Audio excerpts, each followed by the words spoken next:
Holiday food shaming responses.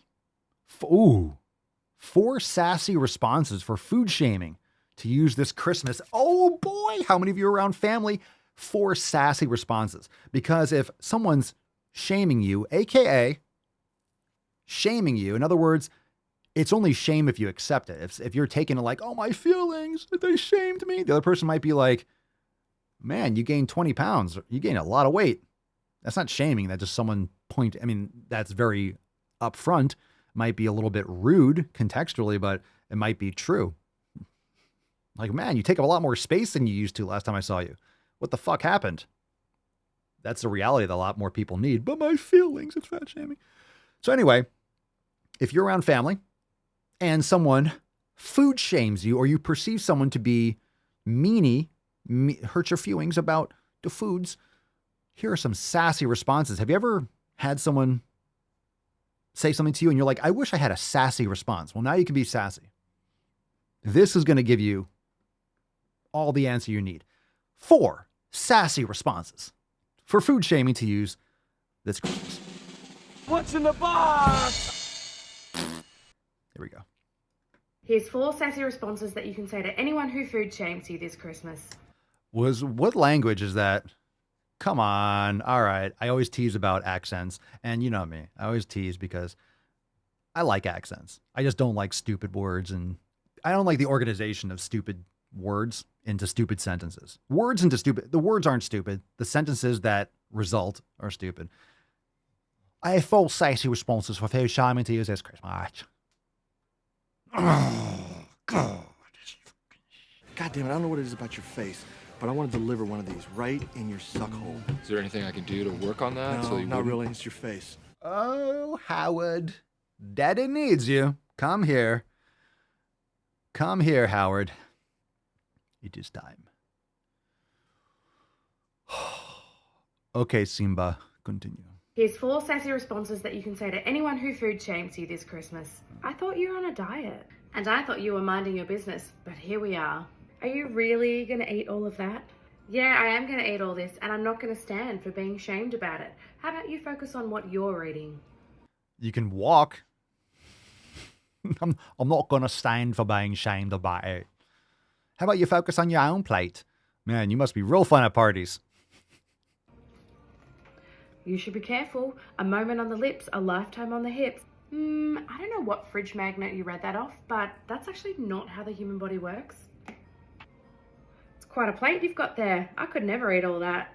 Oh, you couldn't possibly eat all of this? Well, good thing it's on my plate and not yours. That wasn't anything. That wasn't anything. All right, Howard, that was weak sauce. That was weak sauce. Actually, I think the foods, aside from like the entire container of like chocolate pudding, she had mango at the end. Okay, here's the worst part of this whole video. She had a mango, and one of them she was eating a shrimp. Look, you're not fat because you ate too much shrimp. You're not fat because you had too much mango. That has nothing to do with why you're fat. Probably the sugar pudding and whatever else you're eating. Anyway, all right, let's see. The problem is this. The TikTok name, Curvy Sam. Curvy Sam. The issue with these videos is not that your identity. This is your @ Now, it didn't used to be this big of a deal, right? It was like, oh, your screen name, you choose something when you're 10 years old on Instant Messenger or AOL. And you're like, oh, I don't know. You pick something and you keep it for a long time. Now, because of the level of social media, because a lot of this is like influencer marketing and building up a personal brand, and you're making money. Like a lot of people are making money, even small amounts. This is your following, right? And it translates into other platforms, etc. Okay. So your @ is really something about, like, my @ is Swolenormous or the Daily Swole or Real Papa Swolio. It's the brand. So that's like the business name is the @ So it means a lot more than it used to. So when you have an @ that's pretty much, this is your thing. And it goes, I mean, some people's ats are like, so a user X152, okay, whatever. You just don't care. But when you choose your @ it's usually related to your identity. So to have an ad that says curvy Sam, her identity is around being curvy. So of course she's going to justify being obese no matter what. That's who she is. She can't be uncurvy. She can't speak actually reality. She has to justify her being fat from now on because her at is curvy Sam.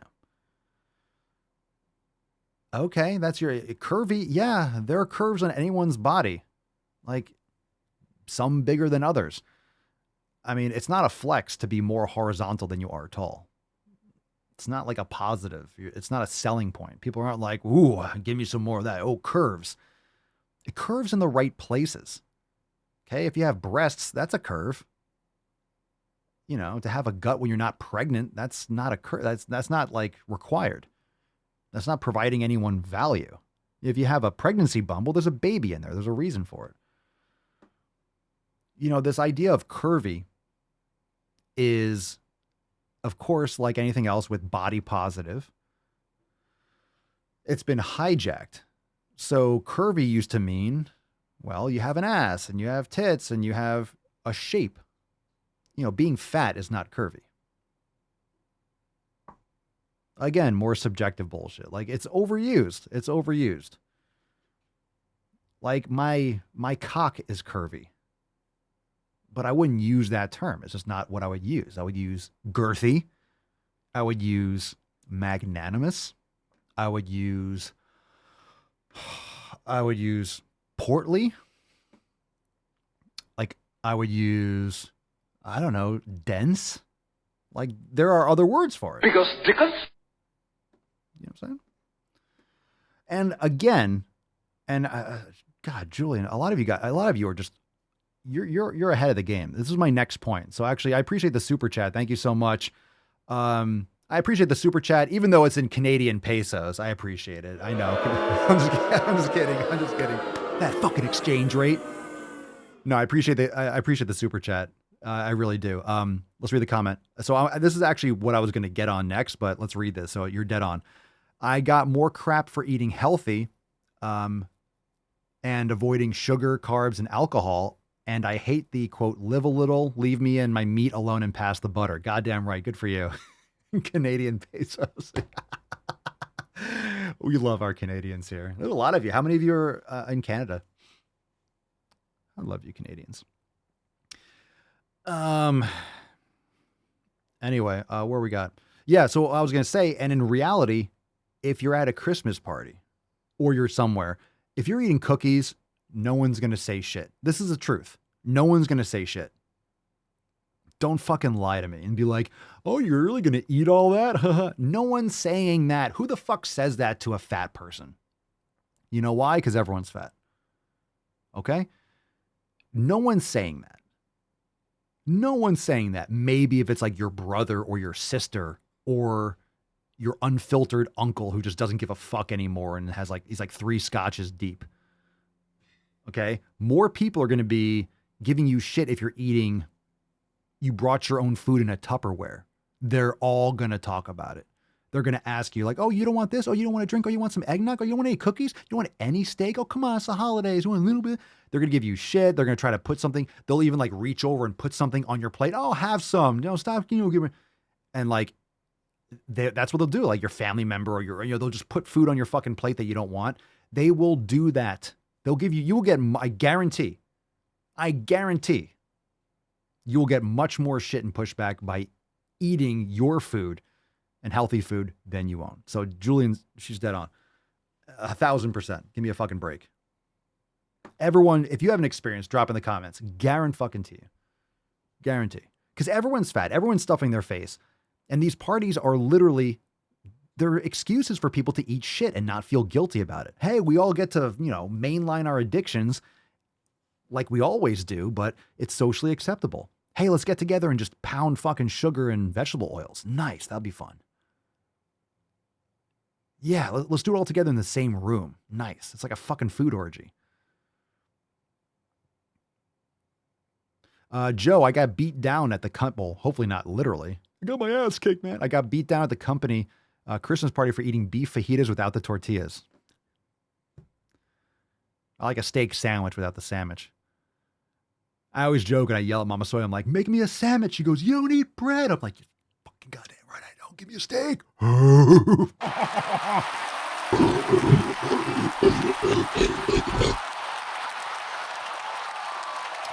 Dan, let's keep on going. Kim, he just described my mom. Did I describe like just putting food on your plate? Oh, that's the worst. Dan, yup, I get shit all the time for bringing my own Tupperware. It's got to the point where I go and eat in my car. Jesus Christ. Right? And it's not because you feel guilty, Dan. It's not because you don't want to do it. It's because you just don't want to deal with it. It's not worth it.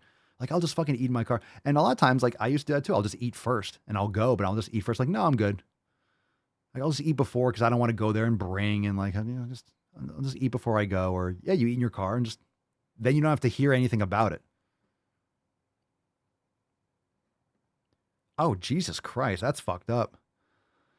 We'll get to that one in a second. Grizzly, I get it from customers at work. They say I should order food from the various restaurants around the dispensary. Betty Ford, been sober 20 years and some relatives still ask if I want a cocktail or beer each Christmas. Fucking hell. And they know, right? That's sinister shit though. That's really fucked up. Or they're testing you like, you're not drinking again, are you? Chances are it's not that part.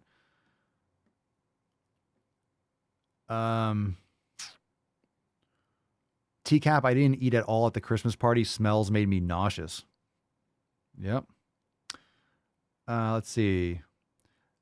Julian, the worst is when the same ladies that ask me every year what I do to stay fit are the ones trying to get me to eat crap at Christmas. That is probably the closest. That's probably the same. That's super accurate. Right. And this is why it gets exhausting. This is why it gets exhausting anytime people ask you questions, because you know they're full of shit. When they're like, oh, what do you do to eat healthy? And you might do this at first. They'll ask you, oh, what do you do to stay healthy? You look great. And you go, okay, well, I do this. And then they're like, oh, cool. And they open up like a bag of chips. They start eating while you're listening to you. Like, oh, fuck you. You don't care. Or like 2 days before, and then at the company party, they're all drinking and just eating garbage. You're like, you just wasted my fucking time. And this is what happens. This is why you just stop trying to go and help people. If they have a question, they come and ask, like, oh, you give them an answer or whatever. But I don't go out of my way to, aside from the podcast and people that I connect with, because in your personal space, like, you're just going to go and like try to convert people. This isn't a missionary. Like, I'm not out there like trying to convert you to the 7 pillars of your Lord and Savior, Papa Swole, you'll make you sick fucking gains. I'm not trying to convert people like that. If people want it, you have to be ready to make these changes. So I broadcast it, I blast it out here on the podcast and on my content, and then people that it strikes with, for the people that are ready, then they'll join or they'll listen and they'll join the community and make those changes. It's just exhausting doing it one-on-one, or that's why I stopped the personal training. And, you know, if you don't want to eat fucking good food, then fuck off. You stop pushing it to people. Just do it yourself and close off, right? Tight circle, community. I'm telling you, it just gets exhausting. It gets exhausting, and people are just so hypocritical. This is what I say, Mr. Tinkertrain. Just say, I don't want to look like you. Yeah. The people, I mean, I used to do this I've done this on videos. People's like, hey, Papa Swole, why do you have to go to the fucking gym every day? It's because I don't want to look like you.